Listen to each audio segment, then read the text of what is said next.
cherchez une école de référence pour une double formation universitaire et professionnelle de qualité? Voici l'opportunité à ne pas rater. L'École supérieure d'administration, d'économie, de journalisme et des métiers de l'audiovisuel ESAE vous offre des programmes d'enseignement en licence et en master orientés vers l'emploi qui font d'elle une référence à travers les filières de l'administration générale et territoriale, l'administration du travail et de la sécurité sociale, droit, diplomatie et relations internationales, administration hospitalière, universitaire et intendance, journalisme et métiers de l'audiovisuel et toutes les filières des sciences de gestion. Une seule adresse, www.esae.bj.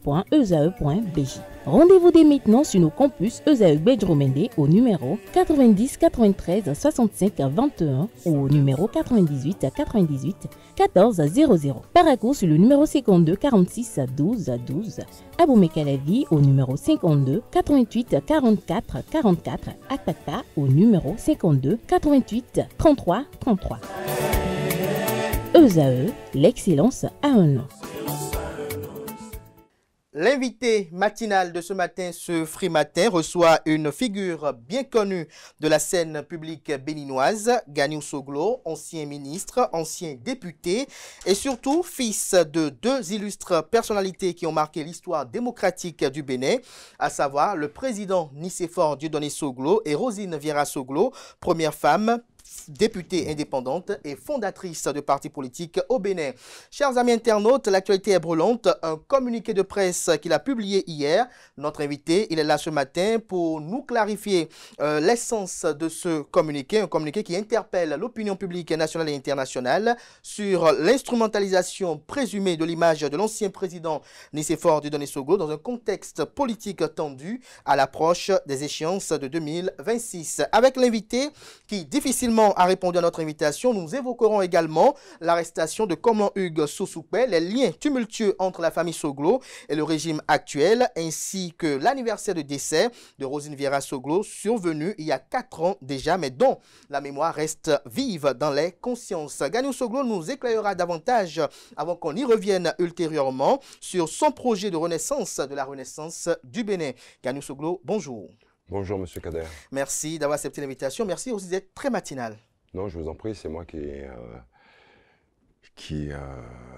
vous remercie pour cette invitation. Invitation que vous avez acceptée difficilement.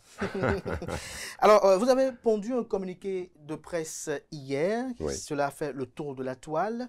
Tout de suite, la première interrogation, c'est de savoir est-ce que votre père est approbateur du contenu de ce communiqué, dans la forme et dans le fond?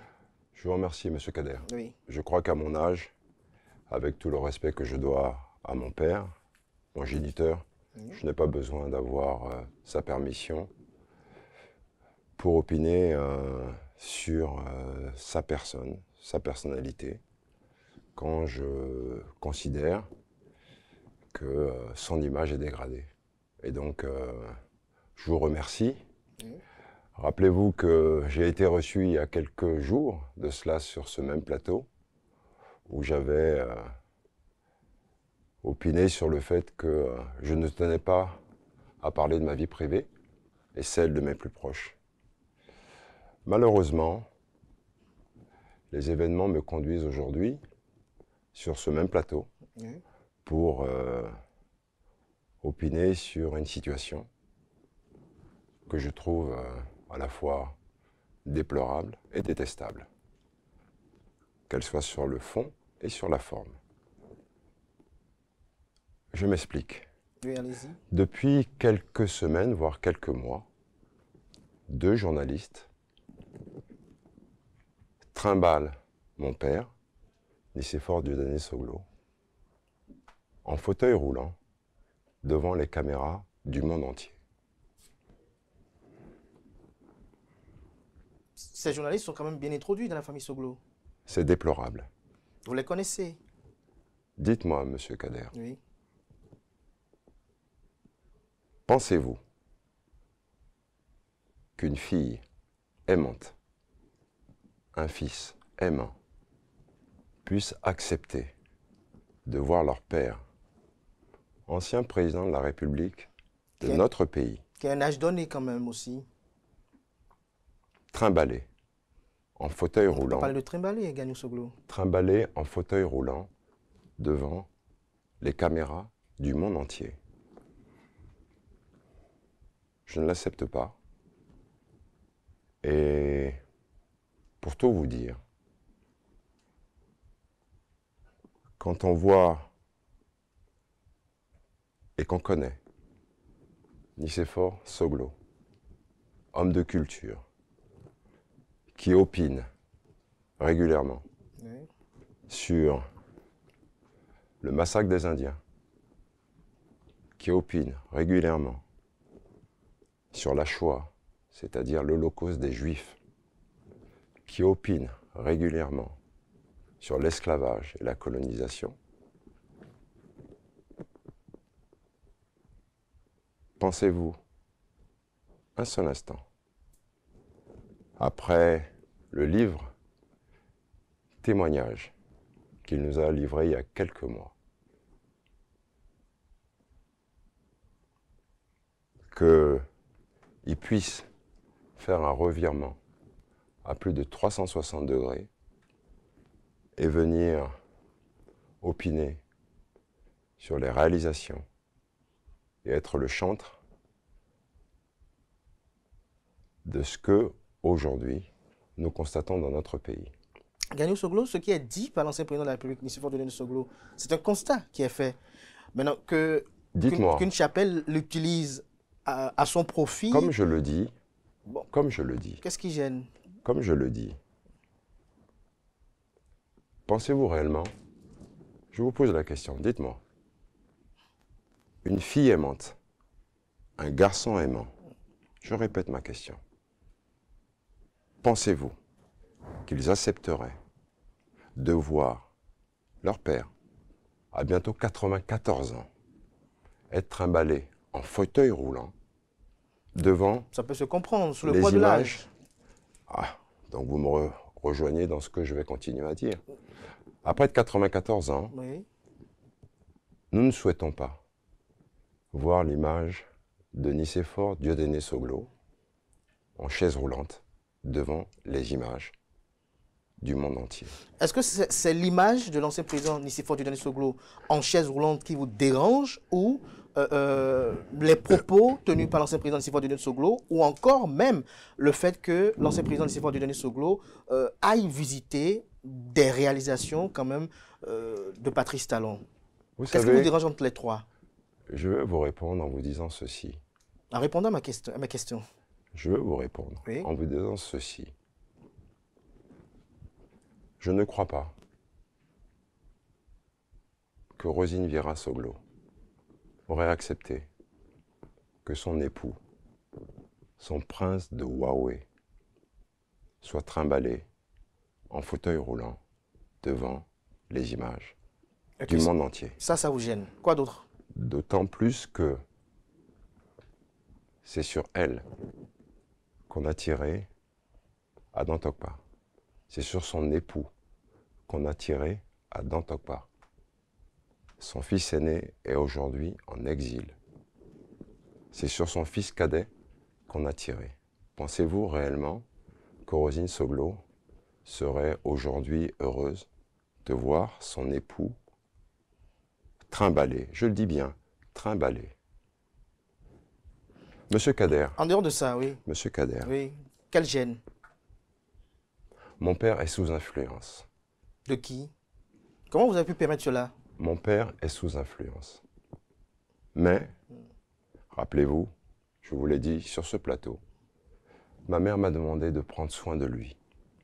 Je vais le faire avec amour, avec dévotion et avec protection. Je tiens à vous remercier de m'avoir invité ce matin pour que je puisse livrer ce témoignage à mes concitoyens. Gagnou Soglo, vous n'avez pas toujours répondu à une question. La question, c'est de savoir, est-ce le fait que l'ancien président Nicéphore Dieudonné Soglo visite des réalisations de Patrice Talon qui vous dérange? Est-ce le fait qu'il apprécie ces réalisations-là qui vous dérangent? Monsieur Kader, comme je vous l'ai dit, quitte à m'en répéter, Nicéphore Dieudonné Soglo, homme de culture, qui opine, je répète, sur la Shoah, qui opine sur le massacre des Indiens, qui opine sur l'esclavage et la colonisation. Comment pouvez-vous croire que ce monsieur puisse changer ses propos à plus de 360 degrés et opiner et surtout faire de la propagande pour le régime actuel? Je vous le dis et je vous le répète. Si vous estimez qu'il est sous influence, est-ce que quelque part vous n'avez pas démissionné vous aussi? Vous savez, vous estimez aujourd'hui que peut-être l'ancien président Nicéphore Dieudonné Soglo est sous influence, que des journalistes influent? Toujours est-il que je dois faire mon devoir. D'autres personnes avant moi l'ont fait. On aime souvent citer la France. On peut prendre le cas du président Chirac. On peut prendre le cas de Madame Bettencourt. On peut prendre le cas des enfants Delon. C'est des choses douloureuses, mais qu'on se doit de faire quand on a un fils aimant et que surtout, on se rappelle des engagements que j'ai pris vis-à-vis de ma mère. Est-ce que vous en avez parlé de cette situation avec le président Soglo lui-même? Est-ce que vous en avez parlé avec votre frère Eliadi Soglo? Je vais vous faire une confidence. Oui. Il est déjà suffisamment difficile pour moi de venir opiner sur une situation que bon nombre de familles connaissent dans l'anonymat. Il se fait que Nicéphore Dieudonné Soglo est une icône. Il est le père du Bénin moderne. Et donc, c'est avec gravité que je suis venu vous dire que je vais prendre soin de mon père. Mais vous n'avez pas répondu à ma question. Est-ce que vous en avez parlé avec lui? Je vais vous dire encore ceci, Monsieur Kader. Et je le dis devant mes concitoyens. Je vais prendre soin de mon père avec amour, dévotion. Dévotion et protection, vous l'avez dit. Et protection. Oui. Et je dis, Monsieur Kader, oui. Je vais le faire. Ça, vous l'avez dit, ça fait la troisième fois, mais vous ne l'avez pas répondu à la question de savoir est-ce que vous avez discuté de cette situation, de ce constat que vous avez effectué avec le président Nicéphore Dieudonné Soglo, avec votre frère Eliadi Soglo? Je vais le dire, Monsieur Kader, et je vous le dis, je vais protéger mon père, quoi qu'il m'en coûte. Je dis bien, quoi qu'il m'en coûte. Il n'est pas en danger. Monsieur Kader, ma mère m'a donné des instructions fermes. Oui. Prends soin de ton père. C'est ce que je compte faire.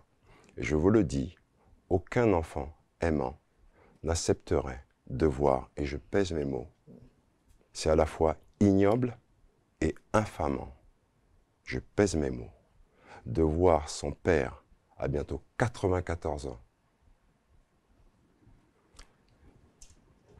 être trimballé, je pèse mes mots, comme on le fait depuis plusieurs mois, pour vanter les mérites de ce régime.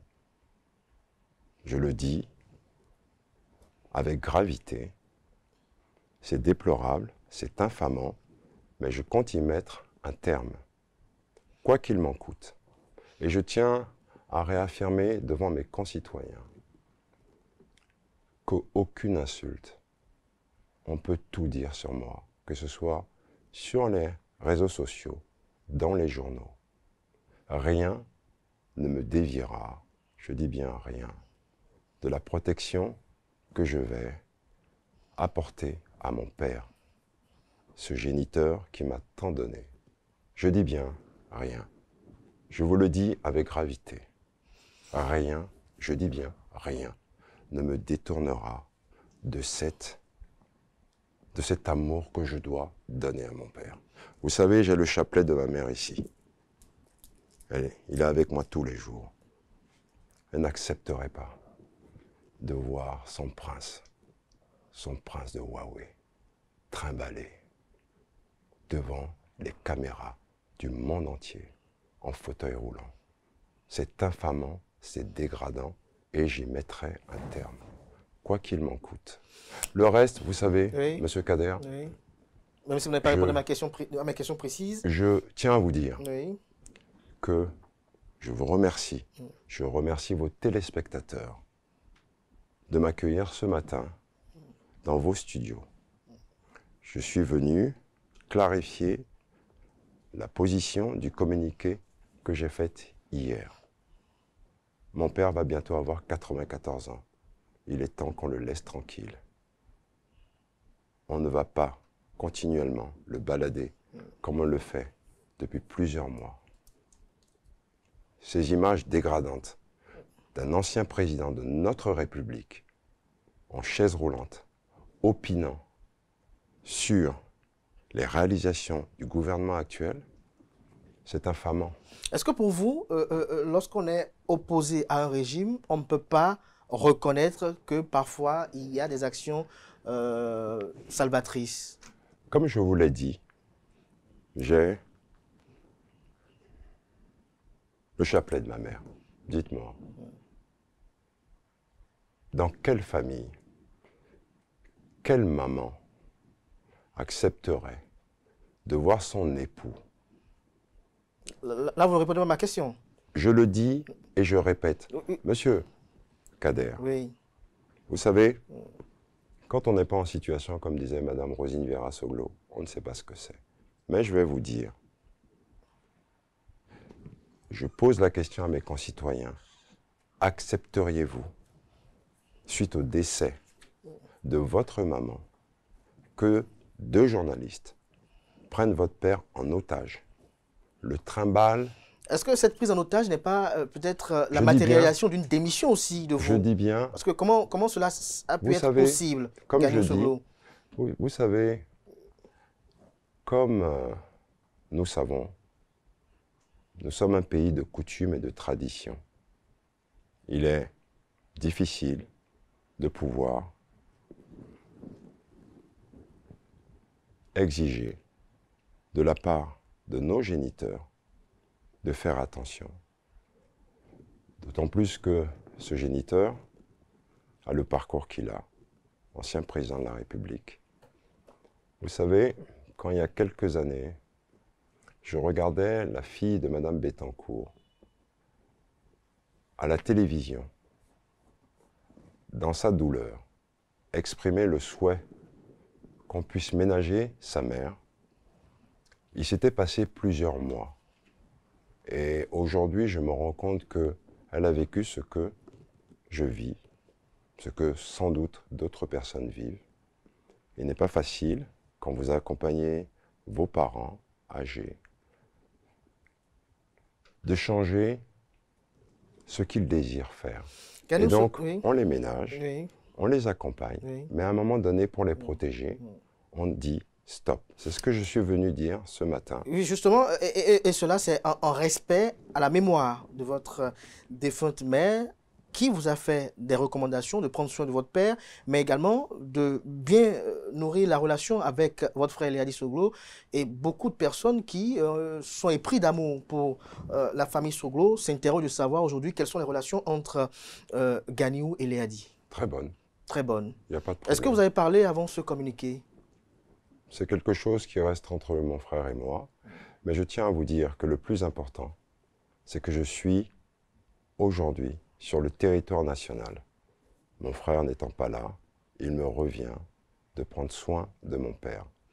Je dis bien, au-delà de ma mère, il y a les volontés de ma mère, mais il y a aussi ce que moi, en tant que fils, en tant qu'homme politique, en tant que citoyen, je ne veux plus voir. Je ne veux plus voir cette image de mon père adoré, mon père chéri, qu'on le trimballe. En fauteuil roulant, je dis c'est inadmissible.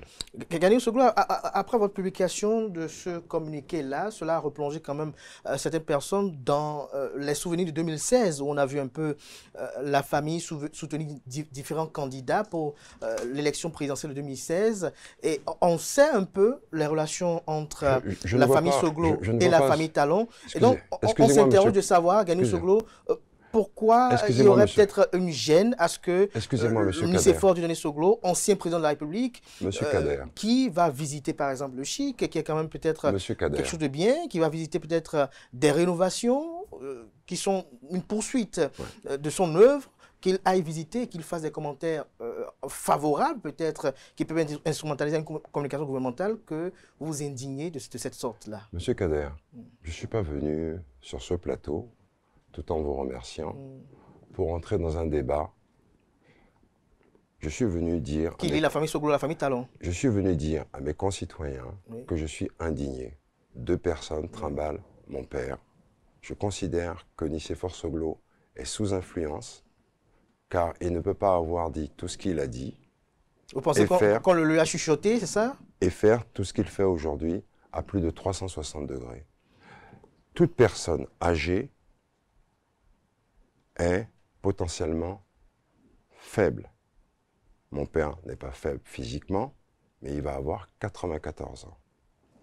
Tout le monde peut comprendre que je m'inquiète pour lui et que je ne souhaite plus, et je dis bien, je ne souhaite plus, à ce qu'on le trimballe en fauteuil roulant. Cette image, je ne la désire plus et elle ne se passera plus. Je ferai en sorte de protéger mon père, de protéger son image, en lui donnant tout l'amour, tout le soutien, toute la protection auquel il a droit. Et étant le seul sur le territoire national de ses 2 enfants, il est de mon devoir de le protéger. Vous savez, je ne cherche pas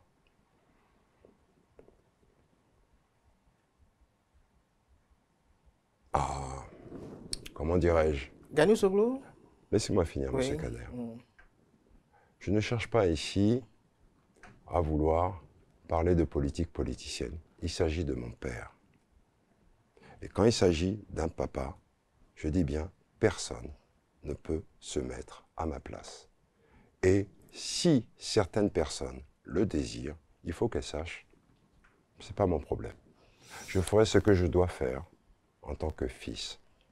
Et je dis bien, quoi qu'il m'en coûte, je vais protéger mon papa. Alors, 2 petites questions avant de conclure cet entretien matinal, Gagnou Soglo. Votre mère vous a demandé également, vous avez émis des vœux par rapport à la renaissance du Bénin. Vous en avez parlé il y a quelques jours dans ce studio-là. Vous avez suivi un peu les commentaires de part et d'autre. Qu'est-ce que vous retenez de ces commentaires-là et comment vous comptez vous y prendre? La renaissance du Bénin va renaître avec quelle figure de proue? Monsieur Kader, je vous remercie encore pour la possibilité que vous me donnez de m'exprimer ce matin dans vos locaux. Je l'ai dit, ma mère a fait 2 recommandations, prendre soin de son mari et ressusciter la renaissance du Bénin. Comme je l'ai dit il y a quelques jours sur votre plateau, et comme disent les Américains, read my lips.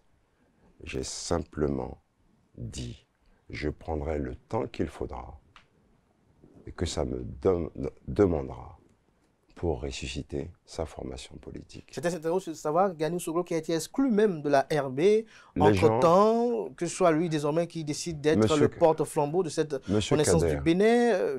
Monsieur Kader, Monsieur Kader. Parce qu'on connaît aussi votre relation avec les vôtres, oui, Gagnou Soglo, oui.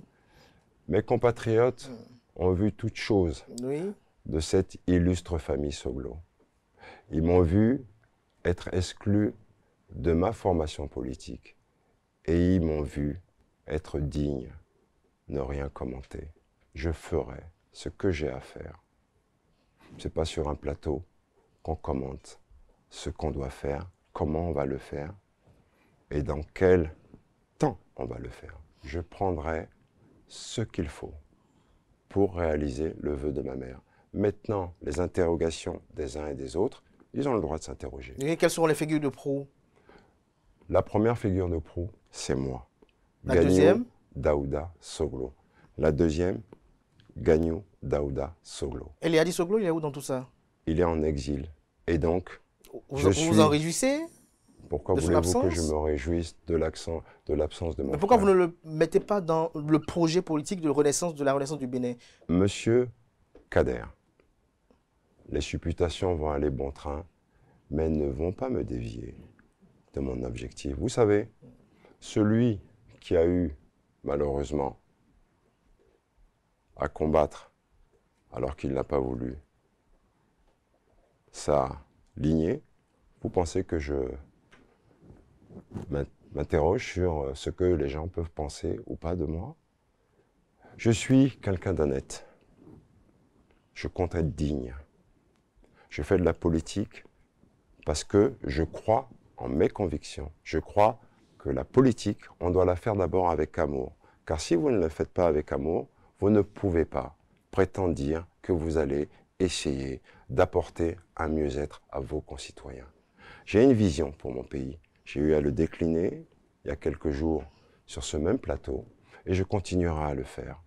Vous savez, j'ai le temps pour moi. Je ne suis pressé par rien, absolument rien. Celui qui revient de l'antre de la mort choisit, je dis bien, choisit son temps. En 2021, j'ai failli mourir. J'ai reçu une balle près du cœur. J'ai été opéré dans un hôpital militaire français. Pensez-vous réellement, mes chers concitoyens, que Gagnou Soglo, aujourd'hui, va courir pour quelque chose? Je cours pour mes convictions, pour mes valeurs, pour ce à quoi je crois. Pour le reste, les gens opinent, parlent, disent. Moi, je ferai ce que j'ai à faire. Vous parlez de vos convictions, de vos valeurs. On s'interroge de savoir quelle est la place qu'occupe, j'allais dire, la mémoire de Roselyne Vieira-Soglo dans votre combat politique actuel. Vous savez, comme je l'ai dit, j'ai deux chapelets. Mon chapelet, en tant que Hajj, puisque j'ai eu le privilège de faire mon grand pèlerinage à la Mecque en 1993, et j'ai le chapelet de ma maman. Un chapelet catholique. Je ferai ce que j'ai à faire. Et vous arrivez parfois de réciter ce chapelet-là, de moment? Vous savez, quand je l'ai, il est près de mon cœur. Ça me suffit. Elle est avec moi. Et elle me guidera dans les pas que je vais continuer à opérer dans notre pays. Elle m'accompagne de sa sincérité, de son amour, de sa sagesse, de sa protection. Je crois aux mains de mes ancêtres. Je crois en la protection de mes grands-parents, de mes tantes, de mes oncles, de mes cousines, de mes cousins. Vous savez, quand vous avez toute une famille avec vous, dans votre cœur, vous faites et vous dites ce que vous pensez être juste. Je suis venu dire que je trouve inacceptable, infamant, tout à fait, vous l'avez dit à maintes ce reprises. que on fait à mon père, Nicéphore Dieudonné Soglo. Alors, ça fait 4 ans que Roselyne Vieira-Soglo nous a quittés. Est-ce qu'on peut s'attendre dans les jours à suivre à, j'allais dire, des cérémonies mémorielles ou un hommage national à la hauteur de son parcours exceptionnel? Je n'en sais absolument rien. Je vais voir. Le président Soglo voyage dans les prochains jours pour ses soins. Vous savez, il va avoir 94 ans. Et vous savez, comme moi, ou peut-être pas, que pendant la période de vacances estivales, il y a très peu de médecins, parce que les gens vont en vacances. Mais parce qu'il est un ancien président de la République, les gens l'attendent pour ses soins. Donc, il va partir pour ses soins, et à ce moment-là, on va voir dans quelle mesure, Vous l'accompagnerez même pour ses si soins? je suis ici, Vous n'allez pas l'accompagner pour ses soins? il y a mon frère qui est à Paris, qui sera là, présent. À ses côtés. Maintenant, à ses côtés. Maintenant, si moi je suis à Cotonou, il va m'indiquer et on fera le point avec mon frère sur comment nous allons rendre hommage à notre mère, Roselyne Vieira-Soglo, et à l'épouse du président Nicéphore Dieudonné Soglo. Alors, une dernière question pour conclure cet entretien. Comment Hugues Sossoupé est arrêté? Vous avez suivi cette actualité quand même. Un petit commentaire avant de conclure. C'est surprenant, mais on aura tout vu dans ce pays. Donc il faut simplement être confiant dans l'avenir. Vous savez, on passe tous par des périodes difficiles. D'autres ont connu des affres beaucoup plus importantes, mais il faut rester droit dans ses bottes et se dire que tout finit par changer. Tout finit par changer. Il faut y croire. Merci à vous, Gagnou Soglo, pour ce moment d'échange, même si vous avez esquivé quelques questions de façon très habile et astucieuse. On peut retenir de façon sommaire et j'allais dire même expéditive que vous considérez que l'image de votre père est dégradée et cela vous préoccupe bien évidemment et que vous allez donner à votre père amour, dévotion et protection. Vous l'avez rappelé plus de 5 fois même sur ce plateau. Vous êtes inquiet pour votre père, vous l'avez dit, et que vous tenez à protéger son image. Vous avez évoqué de bonnes relations entre vous et Léadi Soglo, notamment votre frère. Oui. Vous avez parlé de vos convictions, de vos valeurs, et donc vous nous avez fait savoir que pour l'instant, il n'y a pas encore connaissance d'événements qui auront à rappeler aux Béninois un peu le parcours exceptionnel de Rosine Vieira Soglo à l'occasion de son anniversaire de décès. Merci à vous, Gagnou Soglo. On vous espère vous retrouver très prochainement dans les jours à venir. Bertin Corvi a demandé un débat contradictoire avec vous sur des questions d'économie. Je vous remercie, M. Kader. Vraiment, ça a été un plaisir de venir sur votre plateau. Et j'espère que vous m'inviterez à l'avenir et je viendrai toujours pour un débat contradictoire sur les questions d'économie. Pourquoi pas. Avec Bertin Corvi. En tout cas, je vous remercie encore. Merci. Je vous souhaite une agréable journée. Merci aussi à vous, Gagnou Soglo. Merci d'avoir été très matinal ce matin, ce Free Matin. Merci à vous. Je rappelle que Gagnou Soglo est ancien ministre, ancien député. C'était l'invité de ce matin, ce Free Matin. Merci pour l'attention, merci pour la fidélité. Portez-vous bien. Belle suite de programmes sur ESAE TV. On se donne rendez-vous demain avec le même plaisir. Jusque-là, belle suite de programmes encore, une fois encore sur ESAE TV.